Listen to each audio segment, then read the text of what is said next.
वसुदेवसुतं देवं काञ्चचानूरमर्दनं देवकी परमानन्दं कृष्ण वन्दे जगद्गुरु। बोलिए सच्चिदानंद भगवान की जय हो। गीता अध्याय 9 मंत्र 23 से भगवान कहते हैं, हे अर्जुन, यद्यपि श्रद्धा से युक्त जो सकाम भक्त दूसरे देवताओं को पूजते हैं वे भी मुझको ही पूजते हैं, किंतु उनका वह पूजन अविधि पूर्वक अर्थात अज्ञान पूर्वक है। वैसे भगवान कहते हैं सब मेरा ही स्वरूप है, लेकिन वो जो पूजन है अन्य देवताओं का वो अविधि पूर्वक है, क्योंकि संपूर्ण यज्ञों का भोक्ता और स्वामी भी मैं ही हूँ, परंतु वे मुझ परमेश्वर को तत्व से नहीं जानते, इसीलिए गिरते हैं अर्थात पुनर्जन्म को प्राप्त होते हैं। अब उसी को ही मेरा स्वरूप समझ करके अगर पूजते हैं तो मुक्त हो जाते हैं, और उनको सीमित मान करके अगर उनका अनुष्ठान करते हैं या पूजन करते हैं तो फिर वो बार बार गिरते हैं। इसलिए जो कोई अनुष्ठान करो परमात्मा का ही मैं अनुष्ठान कर रहा हूँ इस रूप में, ऐसा भाव बना के करें, और उपासना के अनुसार फल की प्राप्ति होती है। अब आपका संकल्प कैसा है, आपकी भावना कैसी है, आपकी निष्ठा कैसी है, आपकी उसके अंदर कितनी व्यापकता आप देखते हो तत्व की, उस अनुसार आपको साधना का फल मिलेगा। देवताओं को पूजने वाले देवताओं को प्राप्त होते हैं, पितरों को पूजने वाले पितरों को प्राप्त होते हैं, भूतों को पूजने वाले भूतों को प्राप्त होते हैं, और मेरा पूजन करने वाले भक्त मुझको प्राप्त होते हैं। इसलिए मेरे भक्तों का पुनर्जन्म नहीं होता।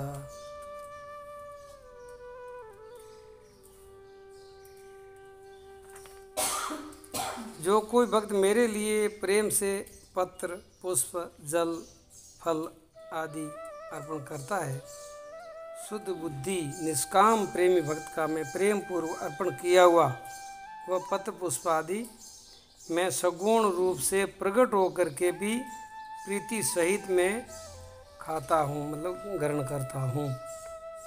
वो भगवान वो भक्त के प्रेम के ऊपर है। वो भक्त का जो प्रेम होता है तो प्रेम से भगवान प्रकट हो जाते हैं, सगुण साकार हो जाते हैं। हे अर्जुन, तू जो कर्म करता है, जो खाता है, जो हवन करता है, जो दान देता है, जो तप करता है, ये सब तू मेरे को अर्पण किया कर। यज्ञ, तप, दान, संध्या, उपासना या साधना या अनुष्ठान कोई भी करो, बड़े तल्लीनता से करो, पूरा करने के बाद हे प्रभु ये आपको अर्पण है,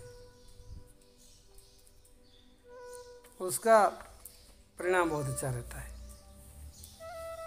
इसी प्रकार जिसमें समस्त कर्म मुझ भगवान के अर्पण होते हैं, ऐसे संन्यास योग से युक्त चित्त वाला तू शुभाशुभ फल रूप सर्व कर्म बंधन से मुक्त हो जाएगा, और उनसे मुक्त होकर के मुझको ही प्राप्त हो जाएगा।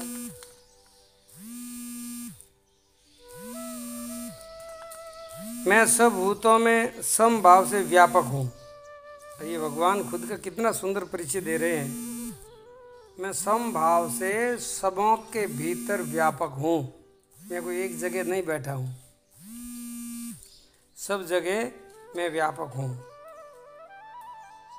ना कोई मेरा अप्रिय है और ना कोई प्रिय है, परंतु जो भक्त मुझको प्रेम से भजते हैं वे मुझ में ही और मैं भी उनमें प्रत्यक्ष प्रकट रहता हूँ या प्रकट हूँ। जैसे सूक्ष्म रूप से सब जगह व्यापक हुआ भी अग्नि साधना द्वारा प्रकट होता है, वैसे ही वह सब जगह स्थित हुआ भी परमेश्वर भक्ति से भजने वाले के ही अंतःकरण में प्रकट होता है। सब जगह है परमात्मा, लेकिन ऐसे प्रकट नहीं होता है, प्रकट साधना से होता है। आप जैसी साधना करते हो उस साधना के अनुसार ही वो प्रकट होता है। यदि कोई अति दुराचारी भी अनन्य भाव से मेरा भक्त होकर के मुझको भजता है, वह साधु संबंध मानने योग्य है, क्योंकि वह यथार्थ निश्चय वाला है अर्थात उसने भली भांति निश्चय बहुत अच्छा कर लिया है। परमेश्वर के भजन में समान अन्य कुछ भी नहीं है, ऐसा जिसने तय कर लिया है। महान दुष्ट है, कितना भी अपराधी पापी है, लेकिन अब उसने निश्चय कर लिया कि अब मुझे भगवान के सिवाय किधर भी ध्यान नहीं देना है। तो वो भक्त होते कोई देर नहीं लगती, उनके सारे पाप बहुत जल्दी नष्ट हो जाते हैं। शीघ्र ही वो धर्मात्मा हो जाता है, सदा रहने वाली परम शांति को प्राप्त कर लेता है। हे अर्जुन, निश्चय पूर्वक इसको तुम सत्य जान, मेरा भक्त कभी नष्ट नहीं होता। ऊँच निस्गर अवतरे रहे संत का संत, मेरा भक्त होता है वो हमेशा के लिए भक्ति रहता है। क्योंकि हे अर्जुन, स्त्री, वेश्य, शूद्र तथा पाप योनि, चांडाल आदि जो कोई भी हो, वे भी मेरी शरण में होकर के परम गति को ही प्राप्त होते हैं। ये भगवान की परम गति का लक्षण बताया है कि मेरा भजन करने वाला सारे पापों से अपराध मुक्त हो जाता। फिर इसमें तो कहना ही क्या है, जो पुण्यशील ब्राह्मण तथा राजऋषि भक्तजन मेरी शरण होकर के परम गति को प्राप्त होते हैं। इसीलिए तू सुख रहित और क्षण भंगुर इस मनुष्य शरीर को प्राप्त होकर तू निरंतर केवल मेरा ही भजन कर।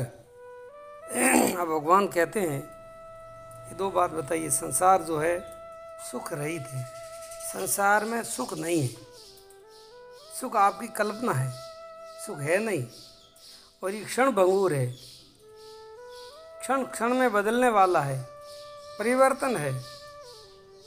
तो ऐसे क्षण भंगुर संसार में, क्षण भंगुर शरीर में रह करके, ऐसा मनुष्य शरीर को प्राप्त होकर के केवल तू मेरा ही निरंतर भजन कर, मेरा स्मरण कर, मेरा ध्यान कर, मेरे को प्रणाम कर, तो अवश्य तू उस परम गति को प्राप्त हो जाएगा। इसमें कोई संशय है ही नहीं, संशय करने की कोई गुंजाइश भी नहीं। अर्जुन को अपने शरण होने के लिए कह करके अंग सहित शरणागति स्वरूप का निरूपण करते हैं। भगवान कहते हैं अर्जुन, अब देखते रहो, खास बात बताता हूँ, ये शरणागत की बात कहते हैं भगवान। अब ये भक्ति मार्ग है, मुझ में मन वाला हो, तेरा मन मुझ में लगा ले, मेरा भक्त बन। ऐसे मनुष्य तो कोई नहीं कह सकता, ऐसे भगवान ही कह सकता है। तो अब ये प्रत्यक्ष बात है कि कृष्ण मनुष्य नहीं है, वो देवता भी नहीं है, वो परमात्मा है, स्वयं भगवान है।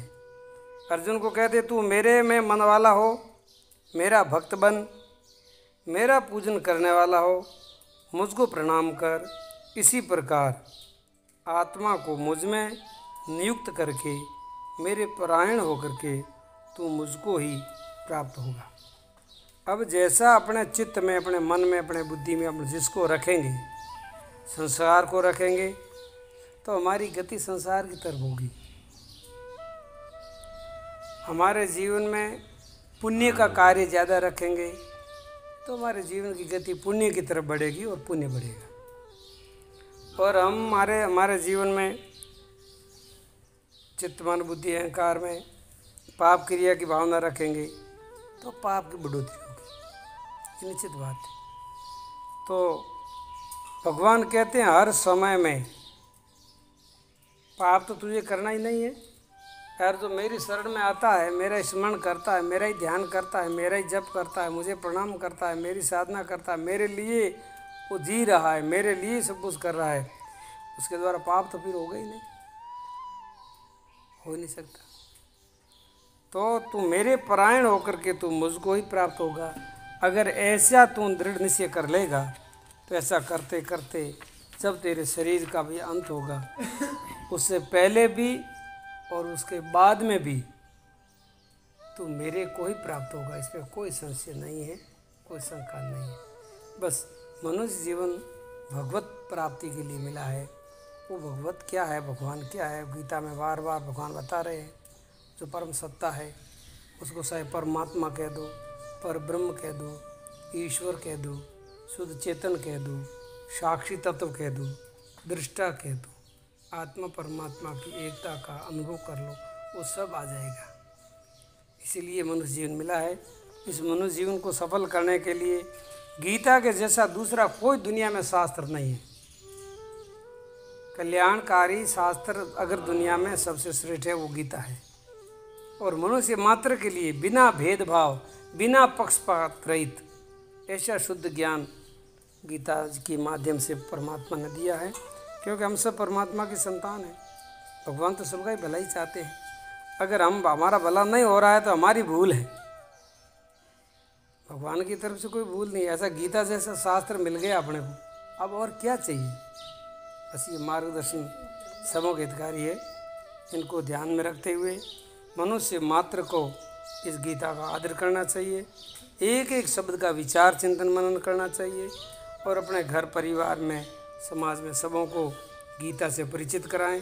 गीता का ज़्यादा से ज़्यादा प्रचार करें और जितना आपका पुण्य भी बढ़ेगा और आपका ज्ञान भी बढ़ेगा और आपका कल्याण का मार्ग शुद्ध होगा और भगवत प्राप्ति बहुत कम समय में भी हो सकती है। इसी भावना के साथ में यहाँ आज की गीता का ये अध्याय समाप्त होता है। ओम तत्सत इति श्रीमद्भगवद्गीता उपनिषद ब्रह्म विद्या योग शास्त्रे श्री कृष्ण अर्जुन संवादे राज विद्या राजगृह योगो नाम 9वां अध्याय। हरिओम तत्सत, हरिओम तत्सत, हरिओम तत्सत। आगे से आगे शेयर करें, अपने मित्रों को, अपने ग्रुप को, अपने समाज को ज़्यादा से ज़्यादा लाभ मिले। इस भावना के साथ आप प्रचार करोगे तो आपका महान पुण्य बढ़ेगा। इसी आशा के साथ में आप सबों को ओम नमो नारायण, हरिओम।